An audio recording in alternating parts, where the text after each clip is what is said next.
By now, almost everyone has heard about Berlin's disastrous, off-budget, over-schedule new airport, but few know the real story about what went wrong. For years now, I've been following the saga of Berlin-Brandenburg Airport, international code BER.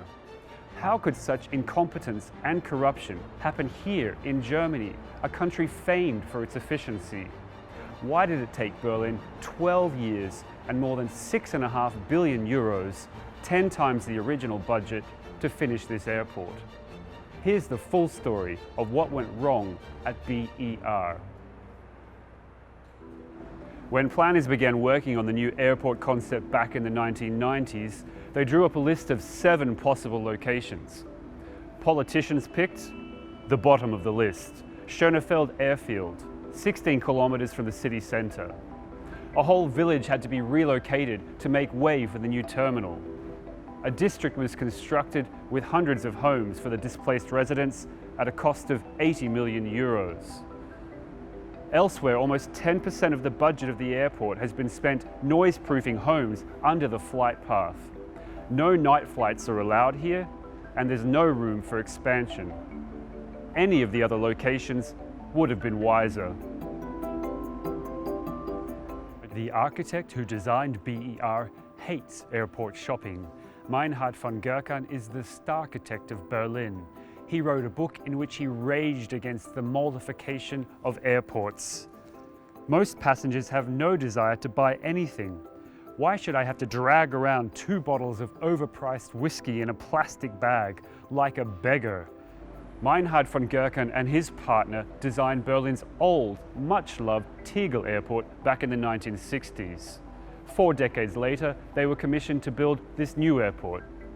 But Gerkan purposely minimized the number of shops in BER. Modern airports need shops to pay the bills. The plans had to be redrawn on the fly to make room for hundreds of extra duty-free shops and cafes.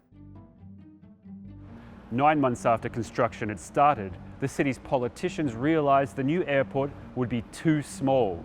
They ordered a redesign with 65% more floor space.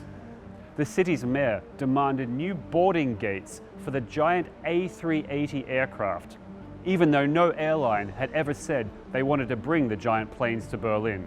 Hundreds of significant changes were made to the plans. But many of these significant changes were made after the main structure had already been built.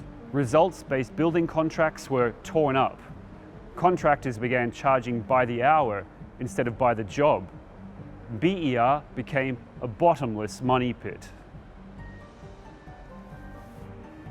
Smoke extractors, sprinklers, emergency communications, all were designed for a much smaller airport, and they failed crucial safety tests.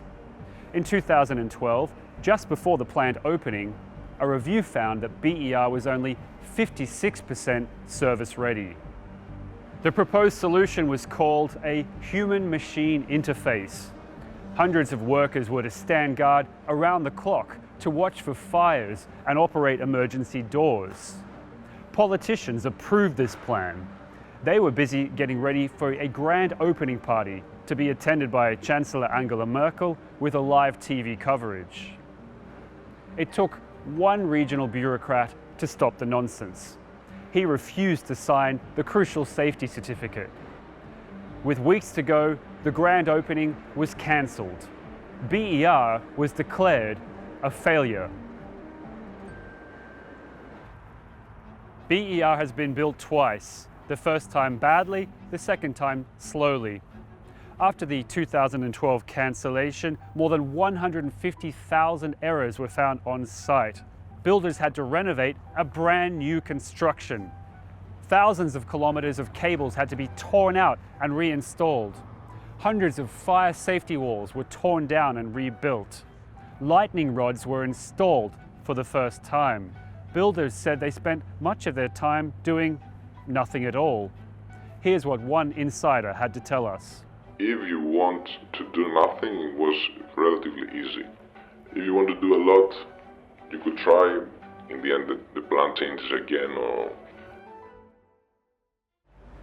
BER became a hotbed of criminality.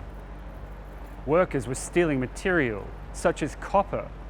For instance, many people were doing business out of it, cutting cables and selling in the market. Nobody's controlling you. You can make an extra salary. One manager took a bribe of €500,000 to hand out a contract. Another manager was caught taking €150,000 in cash in a parking lot from a company. Despite the billions of euros wasted, no one has ever said sorry for any of the mistakes. Berlin's former mayor, Klaus Wowereit, was head of the supervisory board during most of the disasters and ordered many of the changes. He said it wasn't his fault. Rainer Schwarz was CEO for many of the mistakes. He was later fired, but he sued and won a payout worth more than €1,000,000. 3 other CEOs followed. Only one has managed to finish the job. After 9 years of construction, the new airport is finally opening. But some say the biggest disaster could be yet to come. The coronavirus pandemic has cut air traffic by 70% and blown a huge hole in the budget. Some fear that the airport company could go bankrupt. So how did it all go so wrong? After years of covering the BER saga, I think the biggest mistake was the unquestioning belief in the myth of German efficiency. Nobody noticed any of the problems until it was too late. Few thought such mismanagement was even possible here. BER now stands as a monument to the mistake of believing in myths.